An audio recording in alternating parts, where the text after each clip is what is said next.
Good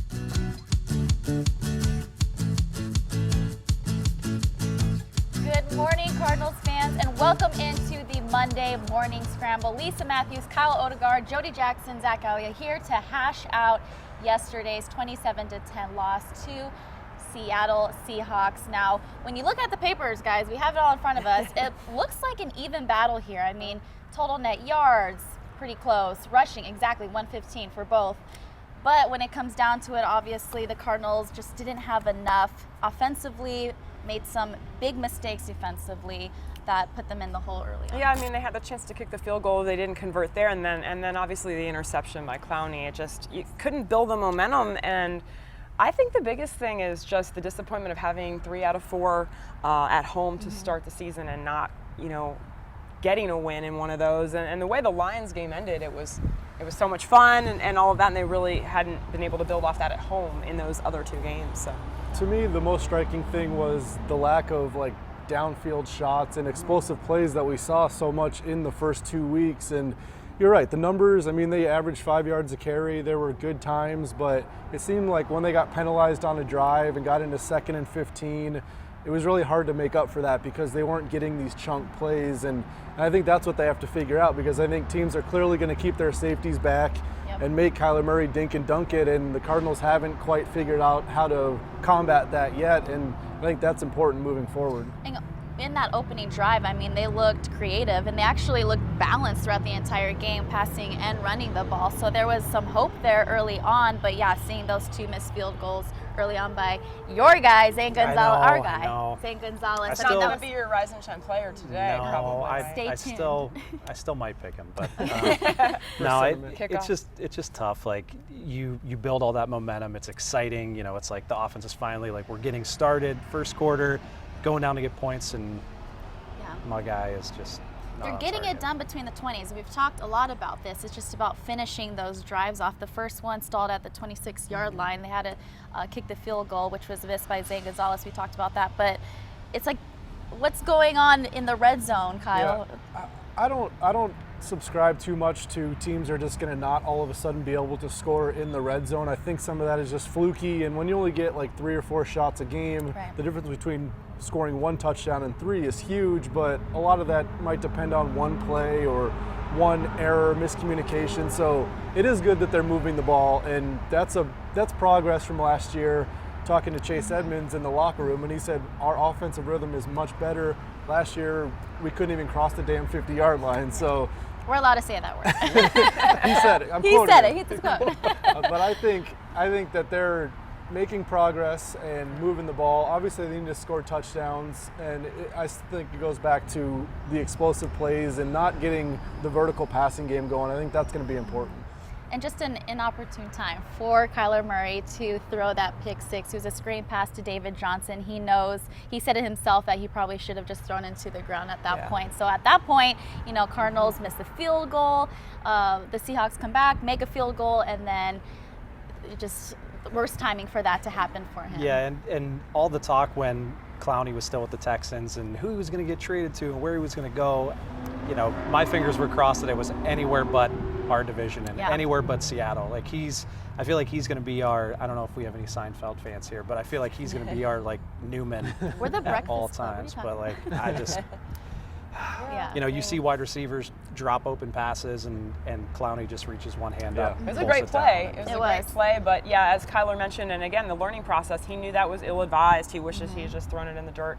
And I think that's something that we have seen the last 2 weeks is a little bit more, every play is different. I don't want to say hesitant, but Kyler just not making as many good decisions. But I think that will continue to progress. We all know how long it takes quarterbacks in this league to kind of just get the percentages up on how many times they're going to make that better decision versus a worse one. But explosive plays are missing. And again, last week against Carolina, it was all about the defense. That was what they were giving them. I did like you mentioned, Lisa, different look with the run game with Chase Edmonds mixed in there. It was a little more deceptive. It added another dimension, and I think that's obviously going to be important. Different personnel groups. We saw 11 personnel, 12. So that for me was exciting to see the creativity. You're seeing Cliff Kingsbury adjust. Again, I was impressed with just a balanced offense. Before it was so pass heavy, so now we saw a little bit more in the run game. But obviously, when you get down in games, you're not going to see as much of that. They're going to be throwing the ball, and like Kyle said, you're not going to see a lot of those explosive plays because they're keeping them short passes. So let's talk first about, before we get into the rise and shine players of the game, what bites about this 27-10 loss? And you kind of were talking a little bit about for you.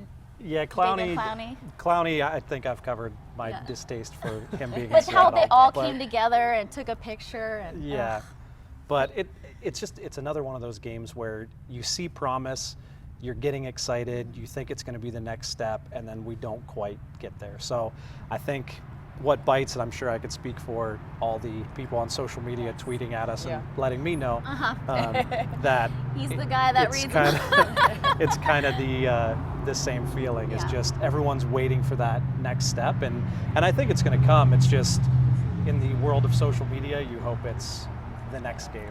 There's still some realistic fans out there that you hear, and they realize it's going to be a process. They're hard to hear on social media. It's hard to they do get drowned out, but I don't see a lot of those coming through. First-time head, we've talked about it on the show a lot.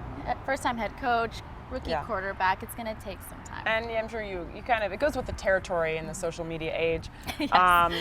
But for me, the defense played pretty well. Again, if you look at the numbers and you say, well, 27 points for Seattle. One was, of course, the pick by Clowney again. But, I just think late in the game there were times where, and I know they were on the field a lot, and they were, Seattle was running the ball and having a little more success than you would like to see. Overall, it wasn't awful, but I think, and then we talked about getting turnovers. There have been some great moments and strip sacks, and I haven't always recovered them, but, you just feel like more maybe big plays on defense that can kind of flip the momentum. And Russell Wilson didn't really have to throw the ball a lot. It was kind of a typical Seattle, I feel like, kind of game plan. So, I don't know how you create more of those opportunities. I think it's also a function of having to pressure keeping that pressure on the quarterback, pressuring teams into getting flustered and making poor decisions, which is something that, Wilson doesn't do a lot anyway. But. Yeah, it is really hard to grade the defense after this game because they held them to 20 points, obviously not counting the pick six by Clowney, but, and then you look at, it's just the impact plays. You said it right. Making those plays that are going to change the course, the momentum for this team going forward. So what bites for me is going to be Zane Gonzalez's 2 missed field goals. He was 9 for 9 before heading into yesterday's game. So that was tough to see because it's someone that you can rely on to get those points time after time. And I'm a momentum person. I like to see okay, they didn't get the points, a touchdown, but building up those points, stacking up, at least feel good going into the next drive. I think that was tough to see, but we still believe in Zane. It was just it could be the process with having a new holder. Obviously, Andy Lee is out. Those guys are very routine and have their way. So we'll see, but that's, for me, was it hurt to see that early on, for a guy that's so, and maybe we blame him. Who do we blame here? I will take the blame for that because I picked Zane the first couple times as my Ryan shot. Because Kyle was getting so much. Kyle wrote the article, so social media. That's a good article. You guys. I wrote a story and a tweet saying he's perfect, and everybody says you're going to jinx him. I said, I don't have the power to jinx anybody. But you do. But apparently everybody thinks I do. So if you have any jinxes out there, let me know. I guess I can just tweet at somebody and bring them 7 years of bad luck or something. Write a story about the Bengals. We've talked about it. Yeah, exactly. We've talked about it. It shouldn't come down to field goals. We know it doesn't unless it's a game-winning situation. I want to see them be able, they were 1 for 3 in the red zone, not counting when they stalled on the 26-yard line. So you want to see them actually get touchdowns, get in the end zone. So that's truly what bites there. But, just to see that early on was not All right, for you? For me, piggybacking off of what Jody said, I think the lack of defensive identity, or it doesn't seem like they've really made the opposing offenses feel super uncomfortable in these games. And I think that's what you want to do. And a lot of that is getting ahead and letting those guys tee off. And the Cardinals haven't been ahead for more than maybe 10 minutes all season. So that's been the issue. But it doesn't seem like you can really point to one facet of the defense and say, this is our big strength. I think the pass rush has been there at times with Chandler Jones and Terrell Suggs, but secondary's had some issues. They've struggled stopping the run at times. So I think defensively, and some of that is just the lack of personnel with Robert Alford and Patrick Peterson not playing, but it would be nice for them to maybe find a little bit of an identity moving forward. Maybe that's blitzing more. It's hard to figure out what they need to do, but so far not a great showing yet defensively. Yeah, and it's hard to say what Vance Joseph can do. We know the type of defense he likes to run, and he has his hands tied behind his back with some guys, very important guys missing personnel-wise. All right, well, there were some bright spots, so let's talk a little bit about our rise and shine players of the game. Let's go back to you, Kyle, for this one. You're leading off here. I'm going with Byron Murphy for my player of the game. We'll have to kind of see. It's hard to know in the moment how he did overall, but there were a couple plays in this game where he really showed up right before the half, almost getting the interception. And if he doesn't run into his own teammate, DJ Swearinger, he might come down with that ball. Yeah. And then at the very end, he almost had another one that was wiped off because of the Chandler Jones penalty. But the fact that he's right there step for step with these receivers and the heads-up play of seeing DJ Swearinger, the one where he ran into him, that wasn't his guy.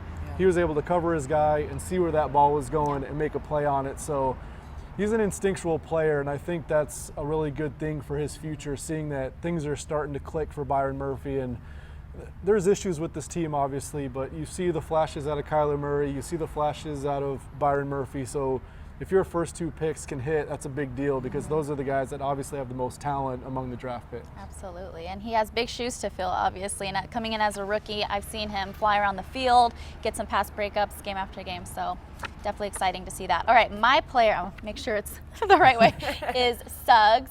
1.5 sacks. He had two tackle for losses, one forced fumble, obviously, and he had the money quote yesterday in the locker room. He said, "Sailors aren't made on calm water." That's coming from a leader, his team facing adversity. He's just a guy that these guys can come to. I see them all crowded around him when I'm on the sidelines, on the bench, just speaking the wisdom. So he obviously has a lot to say and showing up. It was good to see him showing up in the stat column in this game, and his presence was known. He wreaks havoc. There's no question when you see a man of that physical nature, and Chandler too. I mean, it can change a game. It sure can. He also channeled his inner Bill Belichick and said, "We're on to Cincinnati." I love that. Yeah, because you guys are on to Cincinnati. Yeah. Exactly. That's my what turn. leaders do. Yep. All right. So before you throw me off the show, okay, I'm just gonna. You're not reading this wrong. It's Kyler Murray, and I know Kyler made some big mistakes in this one, including throwing that ball to David that got intercepted. And I know he made some poor decisions, but for me, they're still moving the ball. When you see him delivering the ball, this offense has taken huge strides. I hate to just compare to last year, but there's so much promise now. He's able to, for the most part, dictate what he wants to do and be able to do it. Now you want to see him go more downfield, things like that. But why am I picking him? I'm burying the lead here. I'm picking him because he got into the end zone. Yes. Okay, and there's going to be merit in that, right? Because it's kind of hard to say it, but yeah, I mean that's what wins football games. And just his first rushing touchdown, 9 yards. It was a designed run. It was well executed, and I'm not sitting here saying I want to see him run all the time. I want to see him run on the goal. No, it was just literally I'm a little cranky, and I'm gonna say he got in the end zone. I'm picking Kyler Drink for some that. more coffee, honey. I can respect that. Yeah, I mean, you just kind of go, well, he got in the end zone. Yay. Take that. Well, you rise and shine player. You said that you hate to compare it to last year, but players are comparing this offense to players that were here in 2018 are comparing. So, and they see the hope and the promise and how they're light years ahead as far as even just getting first down. Well, A.Q. Shipley said, look, we're fighting way more than we were at any point last year. And I think, again, they're still searching for identity on both sides of the ball in a way, but you do see the fight. You do see that, and you see that hunger. They're not lost. They're searching for identity, but they're not lost. Is what I'm seeing. I know they're losing, so people might think that, but I don't think that's the case. I feel like there is direction. So. Yeah. And it's hard when you have a rookie quarterback for the second straight season, and everybody wants progress, but you're almost starting over with another rookie quarterback who's taking his lumps and trying to figure things out. And we've seen that with Kyler Murray, and the progress usually comes in year 2 and year 3 of the quarterback. So I'm sure, if you're a Cardinals fan, you're very impatient right now, and there's some issues on both sides of the ball. But the fact that they are looking better, and you figure Kyler Murray is going to get better week to week this season, and then they're so young. Yeah, you want him to take that jump moving forward. All right. Zach, so for me, I wanted to pick Zane Gonzalez again, but I went with the NFL's leading tackler, Jordan Hicks. Another solid game from him. Anywhere you look, you see him on the field. 4th straight game with over 10 tackles. He also had half a sack with Terrell Suggs as well, but just a difference maker all over the field. Just like I said, anytime you're looking at the defense and like, oh, who made that stop? Jordan Hicks is somewhere around. And he leads the defense. He's the mic backer. He calls the plays, he makes a check, so definitely a great pickup for the Cardinals. All right, who wants to bring home the bacon? Final thoughts before... Bacon, that sounds good right about now. It sure does. So for me, I'm going to finish my thoughts with I'd like to call it a goat cheese omelet. Ooh. Talking about Larry Fitzgerald, he moved into second place on the all-time catch list, passing Tony Gonzalez. Still 224 behind Jerry Rice, but just to put it in perspective, he did that in 238 games. With kind of some of the next, I guess, phase of wide receivers coming up with, Antonio Brown, Julio Jones, DeAndre Hopkins. Just at their current pace to even get to where Larry is, it would take Antonio Brown 76 more games to catch Larry, Julio Jones 96 more games, and DeAndre Hopkins 138. So it just kind of puts into perspective how long Larry's been doing it at a high level. And, we still got one more to go, but I'd like to see Larry get up there. Look at Zach doing some math early in the morning. Good please for don't, you. Please don't. We need check fact my math. checkers. Might take Antonio longer. Slightly longer. Yeah, Yeah. Antonio has a No, little... it is. I love the word perspective because it is true, and we've been so lucky to watch him here for Yes. so many years, and fans in the Valley. I mean, it was so cool to see he and Jerry Rice out there yesterday, and kind of like Kyler Murray said, I can't believe Jerry Rice caught that many passes. Yeah. You're like, wow, you feel like Larry should own that record at some point, but it's going to take a lot more for him to do that. But number 2 is an unbelievable accomplishment. Unbelievable, yeah. I think Christian Kirk injury is weighing pretty heavily on this team. We don't know the status of him right now, but in my mind, he's been the most explosive player on offense for them so far. If you lose him for any amount of time, that's a big blow offensively. So hopefully he's okay, but we should know more at some point this week. Hopefully we should know with Christian. Zach Allen even went out yesterday. Dennis Gardeck, huge special teams player, so we'll see on that. Me bringing home the bacon, I'm just going to say, the first quarter of this 2019 season is over. Winless, a lot of people would say it's a September to not remember, but I say remember this because it's the start of something possibly for the future, for good things to come. Offensively, build off of what they've been able to do. There's encouragement there. You have your franchise quarterback. Defensively, just look in the mirror. It's self-inflicted wounds and go forward. So do not forget the September. Build off of it for the weeks to come. And we're not 0-4 at least. So. And we're not. There's a tie in there, guys. 0-3-1. All right. Patrick Peterson will be back in the second quarter of the season. Yes. 2 more games. 2 more games. Not far away. Not far away. All right, guys. Well, let's just cheers to, to the first next first quarter of quarter. Here we go. football. On to Cincinnati. We're on to Cincinnati. Thank you, everyone, for joining us on the Morning Scramble. We'll see you next week right here on our official YouTube channel. See you next time.